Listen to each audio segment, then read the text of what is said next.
বেলি আর গোলাপের শোভামণ্ডিত ঘরটিতে হালকা নীল আলো জ্বলছে। দরজার পাশে ছোট্ট টেবিলটিতে ভিন্ন রঙের মোমো জ্বলতে দেখা যাচ্ছে। নিশুতি রাত দ্বিতীয় প্রহরে গা ভাসাতেই রাতের শান্ত ঝিমঝিম শব্দে ধরফর করে উঠছে বুক। চারদিকে অস্বস্তিকর নীরবতা। সেই নীরবতাকে আরও বেশি গা ছমছমে করে দেওয়ার জন্যই হয়তো ঘর জুড়ে বেলি ফুলের তীব্র সুগন্ধ। হঠাৎ হঠাৎ দূর থেকে ভেসে আসছে বেশ কিছু উৎসুক মানুষের আনন্দিত কণ্ঠস্বর, ক্ষীণ হাসির শব্দ। ওগুলো কি তবে নাদিম রঞ্জন হতে পারে? নীরা দীর্ঘশ্বাস ফেলল। ক্লান্তিতে চোখ দুটো বুজে আসছে তার। ভারী শাড়ি আর অনেকক্ষণ টানা বসে থাকার জন্য ঝিমঝিম করছে পা। ভ্যাপসা গরমে চুলকাচ্ছে শরীর। নীরা অসহায় চোখে ঘড়ির দিকে তাকালো। 1:20। অন্তু কি তবে ঘরে আসবে না? একটা চিন্তার রেশ ধরে ধীরে ধীরে অসংখ্য চিন্তা উকি দিয়ে গেল মস্তিষ্কে। অন্তুর মনোভাব জানার ইচ্ছেই ছটফট করে উঠল ভেতরটা। চিরায়ত স্বামীদের মতো অন্তু কি খুব ঘনিষ্ঠ হতে চাইবে আজ, নাকি দুর্ব্যবহার করবে তার সাথে? বন্ধু অন্তুকে নীরা চেনে। বন্ধু অন্তুর আগাগোড়া পড়ে ফেলার ক্ষমতা তার আছে, কিন্তু স্বামী হিসেবে অন্তু কীরকম হতে পারে তার বিন্দু বিসর্গ ধারণা করা যাচ্ছে না। ক্ষণে ক্ষণে ভয় আর অনিশ্চয়তায় গলা শুকিয়ে আসছে। এক চুমুক জলের জন্য হাপিত্তেশ করে মরছে হৃৎপিণ্ড। নীরার হাজারো জল্পনা কল্পনার অবসান ঘটিয়ে ঘরে এলো অন্তু। ঘড়ির কাঁটা তখন 1:30 ছুঁই ছুঁই। অন্তু খুব স্বাভাবিক ভঙ্গিতে দরজা ঠেলে ভেতরে ঢুকল। দরজায় ছিটকিনি দিয়ে ফ্যানের সুইচ চাপল।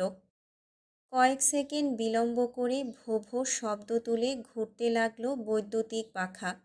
অন্তু শেরওয়ানির বোতাম খুলতে খুলতে ফ্যানের নিচে গিয়ে দাঁড়ালো। টি টেবিলে থাকা পানির গ্লাসটা তুলে নিয়ে গলা ভেজালো। প্রতিটা কাজই সে করল অত্যন্ত স্বাভাবিক ভঙ্গিতে। নীরার দিকে তাকালো না। অন্তুকে ঘরে ঢুকতে দেখেই অস্বস্তিতে জড়সড় হয়ে পড়েছিল নীরা।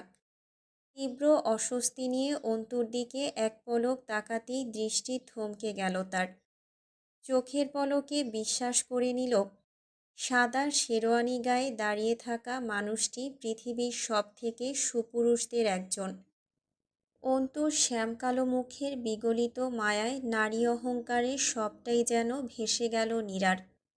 বুকের ভেতর শিরশির করে উঠল গুচ্ছ গুচ্ছ অনুভূতির বহর।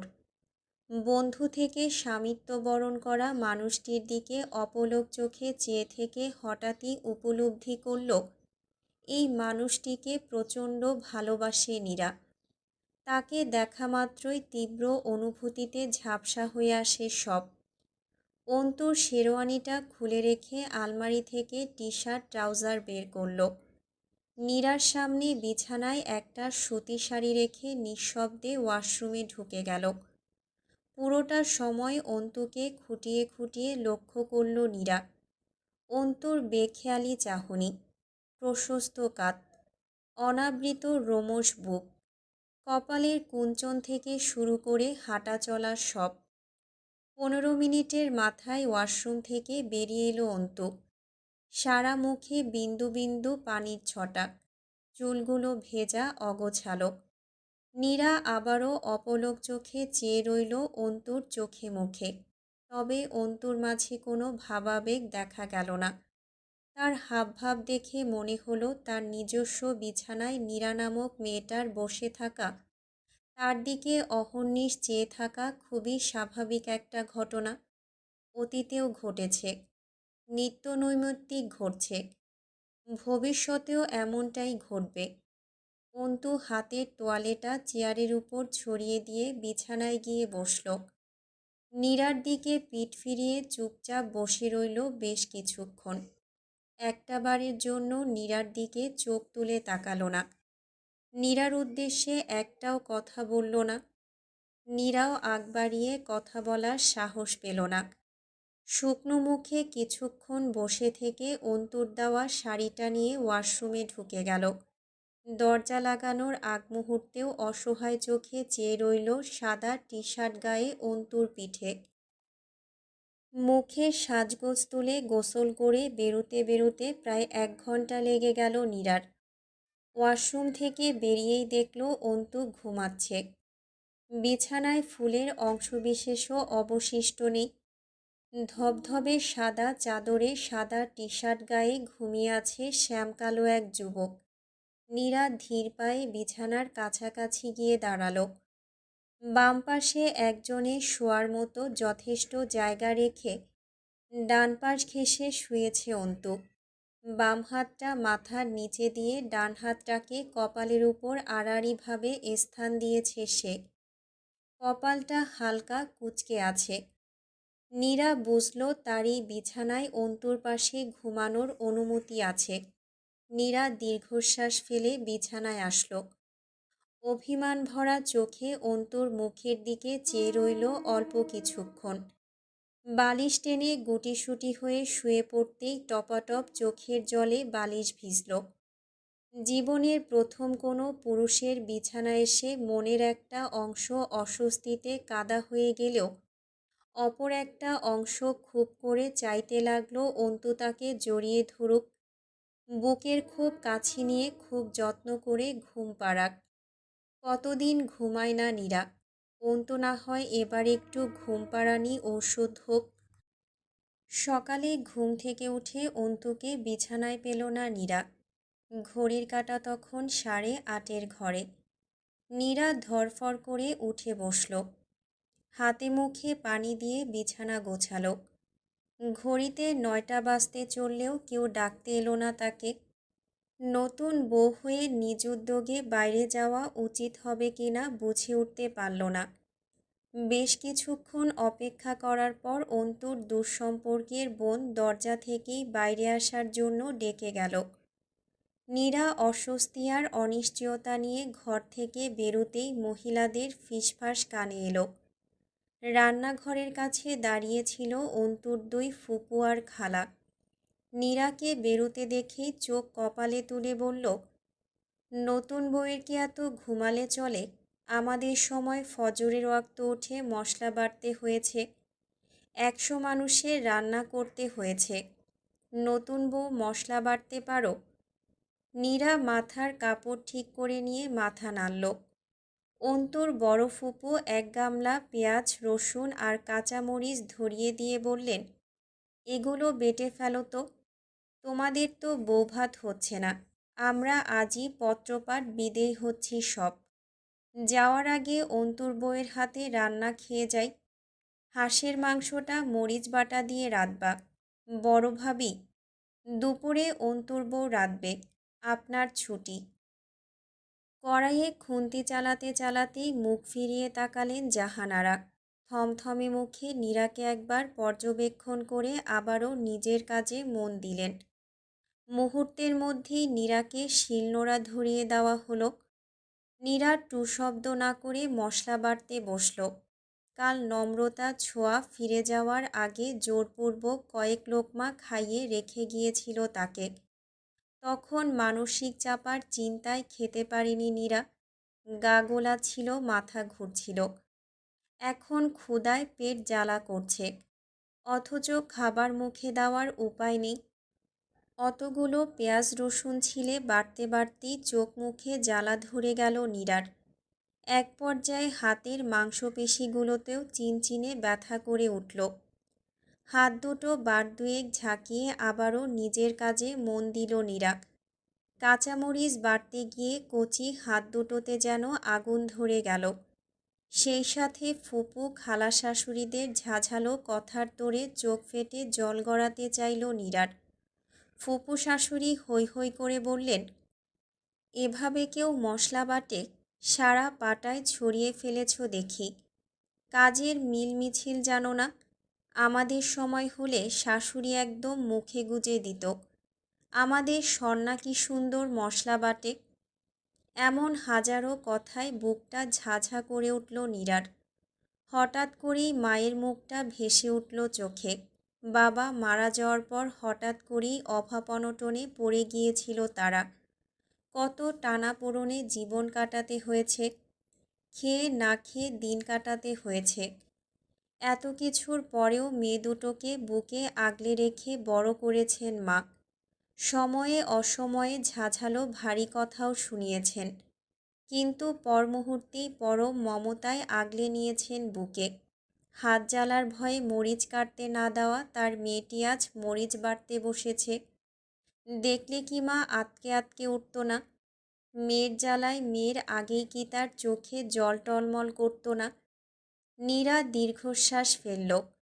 মাথা নিচু করে অসহ্য জ্বালার ব্যথা সহ্য করতে করতেই বুঝল, বাড়ির বউ আসলে বাড়ির কেউ নয়। তাদের প্রতি সহানুভূতি দেখানো এই সমাজের সবচেয়ে বড় অন্যায়। পরিষ্কার ঝকঝকে পবিত্র সমাজটা কি অত বড় অন্যায় করতে পারে? কখনো নয়। চোখের উপর কড়া রোদের ঝাপটায় ঘুম ভাঙল নাদিমের। পায়ের দুই আঙ্গুল দিয়ে জানালার পাল্লাটা ঠেলে দিয়ে বালিশে মুখ গুজে উল্টো হয়ে শুল। চোখ বন্ধ করে কিছুক্ষণ পড়ে থেকেও ঘুমের দেখা পাওয়া গেল না। মাথা ঝিমঝিম করছে। একটু আগে খুব ফালতু একটা স্বপ্ন দেখায় মেজাজটা চটে গিয়েছে। স্বপ্নে বড় মামা হাসতে হাসতে রক্ত বমি করে পৃথিবী ভরিয়ে ফেলছেন। মানুষ কখনো হেসে হেসে রক্ত বমি করে কিনা জানা নেই নাদিমের। রক্ত বমি কখনোই আনন্দের কোনো ব্যাপার নয়। বমি করাও যথেষ্ট পরিশ্রমের ব্যাপার। কাঁদতে কাঁদতে বমি করলেও ঠিক ছিল। কেউ হাসতে হাসতে বমি করবে কেন? আর বমি করলেও বমিতে বমিতে পৃথিবী ভাসিয়ে ফেলতে হবে কেন? নাদিম বড় মামাকে বিশ্রী কিছু গালি দিয়ে উঠে বসল। স্বপ্ন নিয়ে থিওরিটা আজ মিথ্যা বলে মনে হচ্ছে তার। মাথার চুলগুলো ঝাঁকিয়ে বেখেয়ালে পাশের বিছানায় তাকাতেই চমকে উঠল নাদিম। চোখ বড় বড় করে তাকিয়ে বুকে থুতু ছিটাল। বিশাল একটা হাই তুলে বিশ্রী একটা গালি দিয়ে বলল, ডর দেখাই দিছিলি শালা। অন্তু জবাব না দিয়ে কপাল কুঁচকে তাকালো। পায়ের জুতোটা নাদিমের দিকে ছুঁড়ে মেরে বলল, তোর ভাষা ভয়ানক বাজে হচ্ছে দিন দিন। এত অশ্লীল গালি আমি মনেও আনতে পারিনি কোনো দিন। নাদিম দাঁত বের করে হাসল। জুতোটা লাথি দিয়ে বিছানা থেকে ফেলে বলল, আরে মামা, আমি সিঙ্গেল মানুষ হয়ে ঘুম থেকে উঠতে পারলাম না, আর তুই বাসর টাসর করে ধানমন্ডি থেকে শাহবাগ চলে এলি। বাহ, রাতে কি ঘটল? কথাটা বলে ভ্রু নাচিয়ে নিঃশব্দে হাসতে লাগলো নাদিম। ঘড়ি দেখ বলদ, অলমোস্ট 1:30 বাজে। তুই উঠিস নাই বলে যে সূর্য ওঠে নাই এমনটা তো না। এতক্ষণে 10 বার বাসর করে ফেলা যাবে। অন্তুর কথায় শব্দ করে হেসে উঠল নাদিম। অন্তু চোখ পাকিয়ে বলল, হাসছিস কেন? নাদিম হাসতে হাসতে বিছানায় গড়িয়ে পড়ল। কোনরূপ হাসি চেপে বলল, রাতে তাহলে এই ঘটল 10 বার? আমাদের নিরুতর বউ বইলা কিছু কইতেও পারতেছি না। মনোভাবটা বুঝানে প্লিজ। কথাটা বলে আবারও দৈত্যের মতো হাসতে লাগলো নাদিম। অন্তু পাশ থেকে বালিশ ছুঁড়ে মেরে বাজে একটা গালি দিল। নাদিমের হাসি যেন আরও বিস্তৃত হলো। ঠিক সেই সময় রুমের ভেতরে এলো রঞ্জন। হাতে খাবারের ব্যাগ। ব্যাগটা টেবিলের উপর রেখে বিছানার উপর বসল। নিচু হয়ে জুতো খুলতে খুলতে বলল, এভাবে হাসছিস কেন? কি হয়েছে? নাদিম হাসি চেপে উঠে বসল। অন্তু চোখ রাঙিয়ে তাকাতেই আবারও হেসে ফেলল। রঞ্জনকে পুরো ঘটনাটা রসিয়ে রসিয়ে শোনাতেই নিঃশব্দে হাসতে লাগলো রঞ্জন। নাদিম বিছানা থেকে টুপ করে নেমে গিয়ে খাবারের ব্যাগটা তুলে নিল। ব্যাগের ভেতর উকি দিয়ে বলল, কাহিনী কি? রঞ্জন সোজা হয়ে বসল। হেসে বলল, পূজা পাঠিয়েছে। আবার মাও প্যাক করে দিল। সব মিলিয়ে এত খাবার হয়ে গিয়েছে। সন্ধ্যায় ফ্লাইট। ভাবলাম আজকের লাঞ্চটা আপাতত একসাথেই খাই। নমনীরা খায় না বলে মাংস আনিনি। রোস্ট মাংসের ঝোল রেস্টুরেন্ট থেকে নিলেই হবে। নাদিম ততক্ষণে ঢাকনা খুলে ফেলেছে। আলুর একটা টুকরো তুলে নিয়েছে হাতে। অন্তু বালিশে ঠেস দিয়ে বেশ আয়েশ করে বসল। উচ্ছল হেসে বলল, ছোঁয়া থাকলে বলতো, এই তুই হাত ধুয়েছিস, দাঁতও ব্রাশ করিসনি, ছি কি জঘন্য, আমার তো ভাবতেই বমি পাচ্ছে। অন্তুর কথা বলার ঢঙে হেসে ফেলল রঞ্জন। ফোন বের করতে করতে বলল, নমুকে ফোন লাগাই, হলে তো ঢুকতে পারবে না। ছোঁয়াকে নিয়ে লেকের পাড়ে চলে আসতে বলি, ছোটোখাটো একটা পিকনিক হয়ে যাবে। খোলা আকাশের নিচে বসে খাওয়ার মজাই আলাদা। কথা বলতে বলতে হঠাৎ থেমে গেল রঞ্জন। অন্তুর দিকে তাকিয়ে প্রশ্ন করল, কিন্তু নীরু? অন্তুর মুখটা চুপসে গেল। কিছুক্ষণ চুপ করে বসে থেকে বলল, ফোন দিয়ে জিজ্ঞেস কর, আসতে চাইলে আমি গিয়ে নিয়ে আসব। নাদিম আলুর টুকরোটা চিবোতে চিবোতে বলল, আসতে চাইলে মানে? অবশ্যই আসবে। আর ফোন দে মানে কি? তোর বউ তুই ফোন দিবি। রঞ্জন রে কস কেন?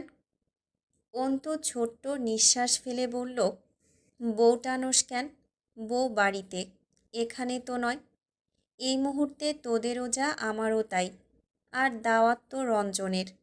আমার হলে না হয় আমিই ফোন দিতাম। রঞ্জনের দাওয়াত রঞ্জন দেবে।